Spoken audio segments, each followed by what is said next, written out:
वंदे मातरम। नमस्कार, जय श्री राम।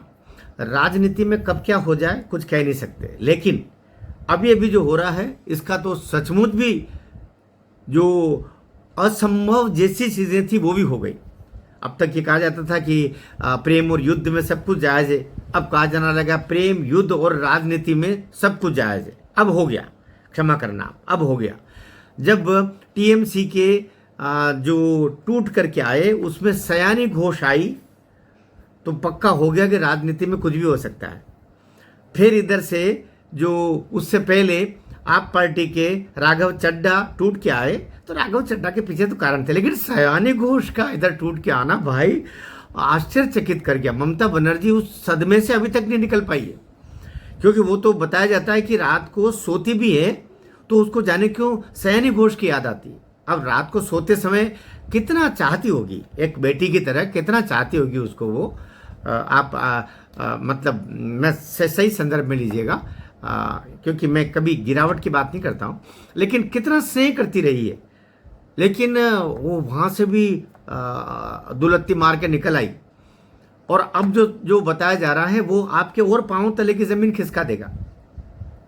कि आप सोच सकते थे कि जो मुस्लिम सांसद है वे भी ममता बनर्जी को छोड़ के चले आए, और साथ ही अभी जो एक पुराना वहाँ का कभी 5 बार का विधायक था, उसने एक पार्टी कार्यालय में जान दे दी, और उसके पीछे आर्थिक कारण बताए जा रहे हैं, वो एक अलग विषय है। लेकिन अभी जिस विषय को मैं लेके आया, आप में से कुछ लोग मुझे बोलते हैं कि विषय से भटका मत कीजिए आप, तो मैं नहीं भटक रहा हूँ। अभी दो ऐसे व्यक्तित्व हैं जिनके बारे में बताया जा रहा है कि निकट भविष्य में जब अब मंत्रिमंडल का पुनर्गठन होगा, मोदी मंत्रिमंडल का, तो ये 2 नए चेहरे आएंगे।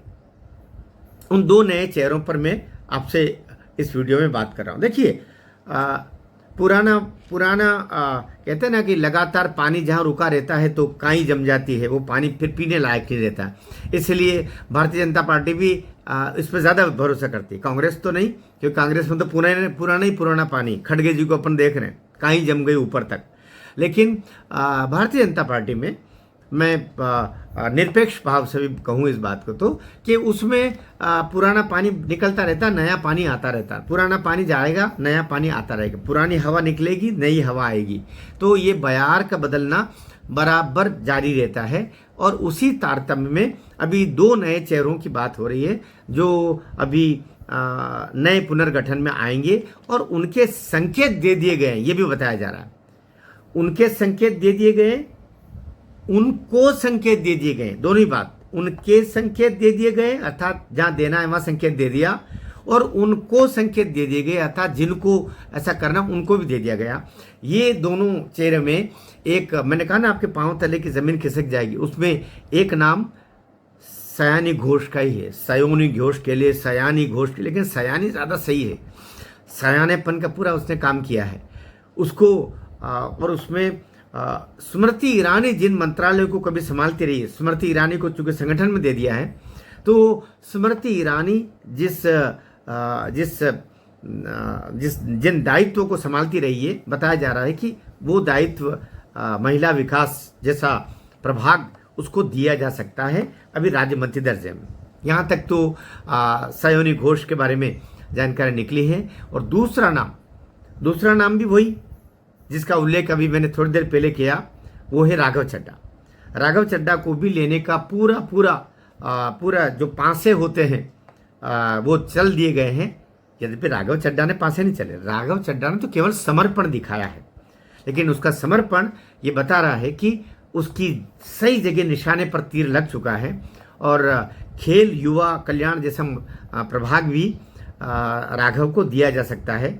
और अगर ऐसा होता है उसको भी राज्य मंत्री दर्जा ही पहले मिलेगा, क्योंकि ये वो विभाग है जो कहीं न कहीं पहले शत्रुघ्न सिन्हा से जुड़े हुए थे।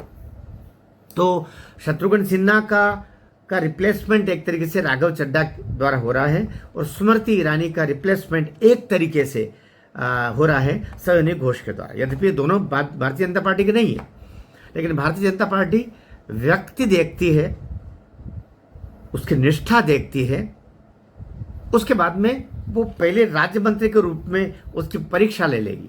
ठीक होगा तो ठीक, वरना तो राज्य मंत्री थे, क्योंकि राज्य मंत्री होना एक तरीके का, अगर स्वतंत्र प्रभार अगर जब तक नहीं है उस मंत्रालय का, तब तक राज्य मंत्री एक तरीके से वो प्रशिक्षु मंत्री होता है, जिसका प्रशिक्षण चल रहा होता है।